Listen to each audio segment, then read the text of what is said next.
കഴിഞ്ഞ വർഷം മുതലേ നമ്മുടെ പഴയ ആക്ട്രസ്സായ ഊർമിള ഉണ്ണി എന്ന മാഡത്തിൻ്റെ ഒരു വീഡിയോ നല്ല വൈറലായിരുന്നു. അതായത് ഈ മാമ്പഴ പുളിശ്ശേരി ഉണ്ടാക്കുന്ന കോവിലകം സ്പെഷ്യൽ മാമ്പഴ പുളിശ്ശേരി ഉണ്ടാക്കുന്ന റെസിപ്പി.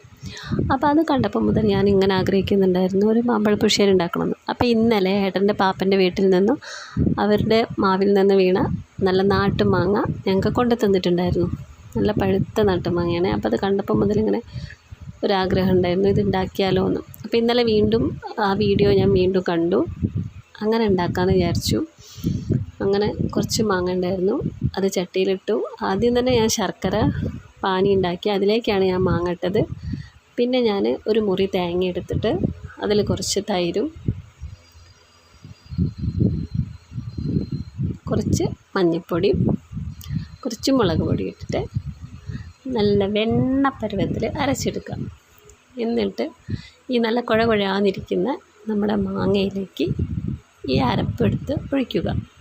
എന്നിട്ട് നന്നായി തിളച്ച് വരുന്ന സമയത്ത് ഞാൻ കുറച്ച് നമ്മുടെ മിൽമ നെയ്യുണ്ടായിരുന്നു അത് കുറച്ച് ഒഴിച്ചു.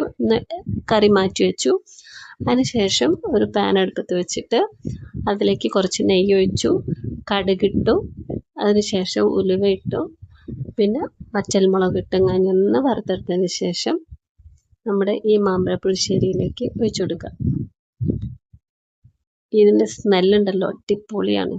അതിൻ്റെ കൂടെ കറിവേപ്പിലയും കൂടി ഇട്ടു സെറ്റായി. നമ്മുടെ കറി റെഡി ആയിട്ടുണ്ട്.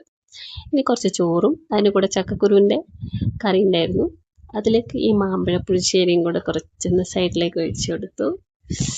അയ്യവ എന്താണെന്നറിയോ, പപ്പടം, പിന്നെ ഒരൊറ്റ പീസ് കൊണ്ടാട്ട മുളകും ഉണ്ടായിരുന്നു, അതും കൂടെ കൂട്ടി അങ്ങോട്ട് പിടിച്ചു. നല്ല അടിപൊളി ടേസ്റ്റാണ് മക്കളെ. നല്ല മാമ്പഴ പുളിശ്ശേരി ചോറും ഒരു രക്ഷയില്ല. നമ്മളെ കൊതിപ്പിക്കുന്ന ടൈപ്പ് ഐറ്റമാണിത്. മധുരം ഇഷ്ടപ്പെടുന്നവർക്ക് ഏറ്റവും കൂടുതൽ ഇഷ്ടപ്പെടും, കുട്ടികൾക്കും ഒത്തിരി ഇഷ്ടമാവും ഇത്, എരിവൊന്നും ഇല്ലാത്തത് കൊണ്ട്. അപ്പോൾ എല്ലാവരും ഇതൊന്ന് ട്രൈ ചെയ്ത് നോക്കാം. അടിപൊളി ടേസ്റ്റാണ് കേട്ടോ, എല്ലാവർക്കും ഇഷ്ടപ്പെടും. എൻ്റെ വീഡിയോ ഇഷ്ടമായിട്ടുണ്ടെങ്കിൽ ലൈക്ക് ചെയ്യുക, ഷെയർ ചെയ്യാം. Thank you.